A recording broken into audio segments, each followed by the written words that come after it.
Hi friends, ഞാൻ രാജശ്രീ. എല്ലാവർക്കും രാജീസ് കറി ലാബിലേക്ക് സ്വാഗതം. ഇന്നിവിടെ ഞാൻ തയ്യാറാക്കാൻ പോകുന്നത് ലിവർ ഫ്രൈ ആണ്. അത് ഒരു 700 ഗ്രാം ബീഫ് ലിവറാണ് ഞാൻ എടുത്തേക്കുന്നത്. ഇതേ വലിപ്പത്തിൽ അരിഞ്ഞെടുത്തതാണ് കേട്ടോ. ഇനി നമുക്കതിന് വേണ്ടി ഇൻഗ്രീഡിയൻസ് എന്തൊക്കെയാണെന്ന് നോക്കാം. രണ്ട് ചെറിയ സവാള ചെറുതായി അരിഞ്ഞെടുത്തത്, 6 പച്ചമുളക്, കുറച്ച് മല്ലിയില. ഇനി ഇതിലേക്ക് ആവശ്യമായ മസാലകൾ: മല്ലിപ്പൊടി, മുളക് പൊടി, മഞ്ഞൾപ്പൊടി, കുരുമുളകും ജീരകവും കൂടി പൊടിച്ചത്. നമ്മൾ എത്ര കുരുമുളക് എടുക്കുന്നോ അതിൻ്റെ പകുതി ജീരകം ചേർത്ത് കൊടുത്താൽ മതി, അല്ലെങ്കിൽ ഇത് കറിക്കൊരു ജീരകത്തിൻ്റെ കുത്ത് ഉണ്ടാവും. പിന്നെ പെരിഞ്ജീരകം പൊടിച്ചത്, ഗരം മസാലപ്പൊടി, ഇഞ്ചി വെളുത്തുള്ളി ചതച്ചത്, ഉപ്പ്. ഇനി നമുക്കിതെങ്ങനെ തയ്യാറാക്കാമെന്ന് നോക്കാം. പാൻ ചൂടായിട്ടുണ്ട്. അതിലേക്ക് ഞാൻ സൺഫ്ലവർ ഓയിൽ ഒഴിച്ചു കൊടുക്കുകയാണ്. ഒരു 2-2.5 സ്പൂണോളം ഓയിൽ ചേർത്ത് കൊടുക്കാം കേട്ടോ. ഇതിൽ സൺഫ്ലവർ ഓയിലിന് പകരം വെളിച്ചെണ്ണ വേണമെങ്കിലും ചേർത്ത് കൊടുക്കുക. ഞാൻ സൺഫ്ലവർ ഓയിൽ എടുത്തെന്നുള്ളൂ. എണ്ണ ചൂടായി. നമുക്കതിലേക്ക് സവാള, പച്ചമുളകും ചേർത്ത് കൊടുക്കാം.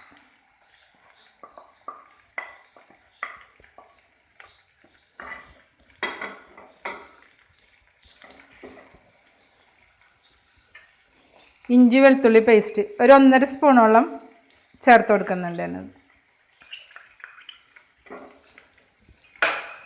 ഇതൊന്ന് നന്നായി ചെറുതായിട്ടൊന്ന് വഴറ്റിയെടുക്കാം.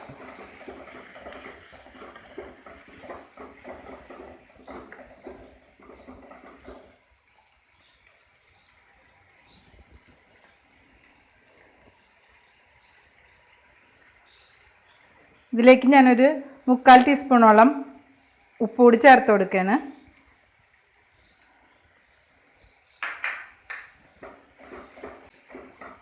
ഇനി ബീഫിൻ്റെ ലിവറിന് പകരം മട്ടൻ്റെ ലിവറും വെച്ച് നമുക്കിങ്ങനെ ചെയ്തെടുക്കാം.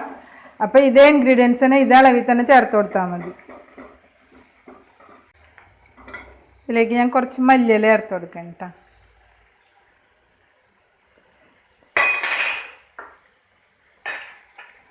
മല്ലിയില ഇട്ടില്ലെങ്കിലും കുഴപ്പമില്ല, പകരം കറിവേപ്പില ചേർത്ത് കൊടുത്താലും മതി.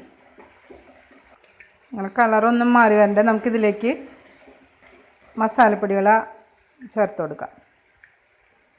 ഇതിലേക്ക് ഞാൻ 1/2 ടീസ്പൂൺ മഞ്ഞൾപ്പൊടി,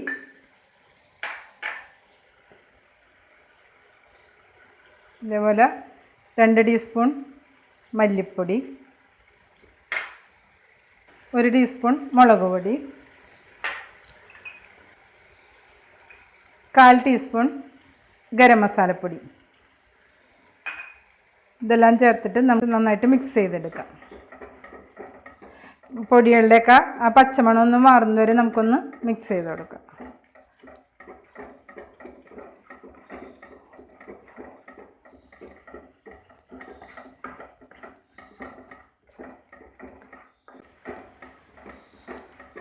നമ്മളുടെ പൊടികളുടെയൊക്കെ പച്ചമണമൊക്കെ നന്നായിട്ട് മാറി വന്നിട്ടുണ്ട്, നന്നായിട്ട് വഴണ്ടി വന്നിട്ടുണ്ട്. നമുക്കിത് ഒരു കുക്കറിലേക്ക് മാറ്റി കൊടുക്കാം.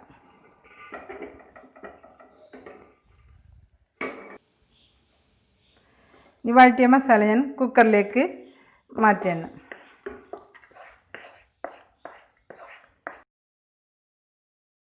മാറ്റി നമുക്ക് ലിവർ ഇതിലേക്ക് ചേർത്ത് കൊടുക്കാം.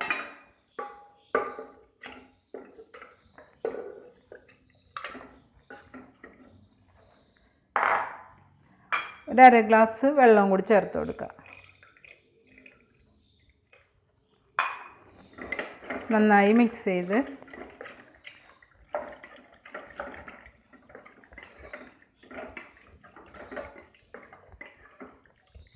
മിക്സ് ചെയ്തെടുക്കാം. നമുക്കപ്പോൾ ഇതിൻ്റെ ഉപ്പൊന്ന് ചെക്ക് ചെയ്ത് നോക്കാം കേട്ടോ. ഉപ്പ് ഇത്തിരി കുറവുണ്ട്. ഞാനൊരു 1/4 ടീസ്പൂൺ ഉപ്പ് കൂടി ചേർത്ത് കൊടുക്കും.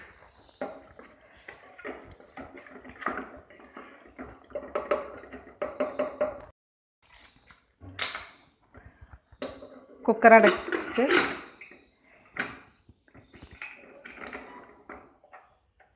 ഹൈ ഫ്ലെയിമിൽ ഒരു 3 വിസിൽ വരുന്നവരെ നമുക്ക് ഇട്ട് കൊടുക്കാം. അതിനുശേഷം ലോ ഫ്ലെയിമിലേക്ക് മാറ്റി ഒരു 5 മുതൽ 10 മിനിറ്റ് വരെ നമുക്കിതൊന്ന് വേവിച്ചെടുക്കാം.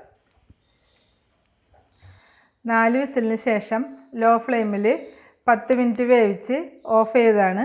ഇപ്പോൾ അതിൻ്റെ ആവിയൊക്കെ പോയിട്ടുണ്ട്. നമുക്കതൊന്ന് തുറന്ന് നോക്കാം.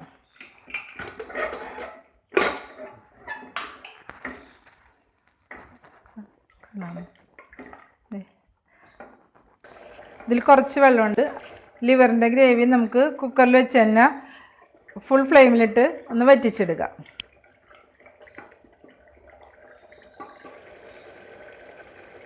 നല്ല ഗ്രേവിയൊക്കെ അത്യാവശ്യം വറ്റി വന്നിട്ടുണ്ട്. നമുക്കിതൊരു പാനിലേക്ക് മാറ്റി ഫ്രൈ ചെയ്തെടുക്കാം.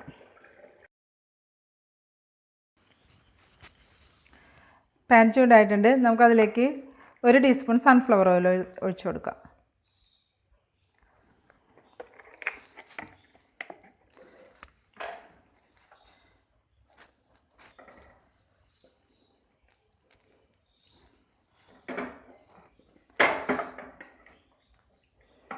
നമുക്ക് കുക്കറിൽ നിന്ന് പാനിലേക്ക് ഇത് മാറ്റി കൊടുക്കാം.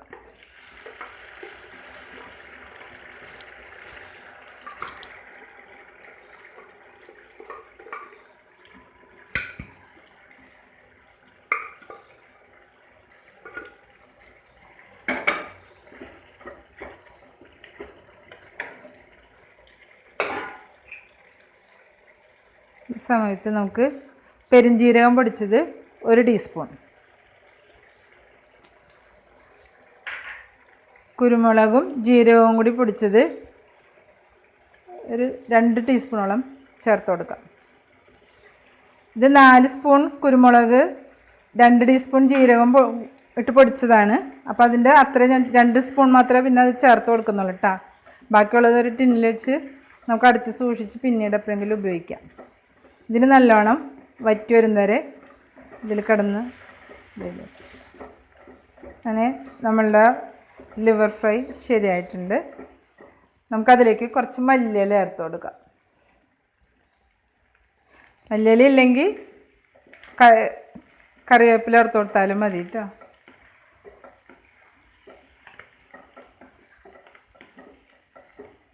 എല്ലാം കൂടി മിക്സ് ചെയ്ത് ഇനി നമുക്കിത് ഓഫ് ചെയ്ത് ഒരു പാത്രത്തിലേക്ക് മാറ്റി കൊടുക്കാം.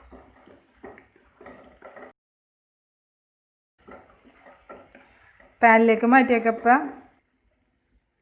മീഡിയം ഫ്ലെയിമിലാണിത് വറ്റിച്ചെടുത്തത് കേട്ടോ.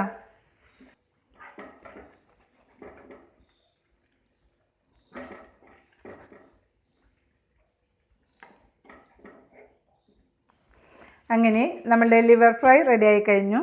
ഇതൊരു സാധാരണ ലിവർ ഫ്രൈ പോലെയല്ല, ഇതൊരു സ്പെഷ്യൽ ടേസ്റ്റാണ്. അപ്പോൾ ഇതെല്ലാവരും വീട്ടിൽ ട്രൈ ചെയ്ത് നോക്കണം. നിങ്ങളുടെ അഭിപ്രായങ്ങൾ പറയണം. ഇഷ്ടമായാൽ വീഡിയോ ലൈക്ക് ചെയ്യാനും ചാനൽ സബ്സ്ക്രൈബ് ചെയ്യാനും മറക്കരുത്. വീണ്ടും ഒരു വെറൈറ്റി ഡിഷുമായി നമുക്ക് അടുത്ത വീഡിയോയിൽ കാണാം.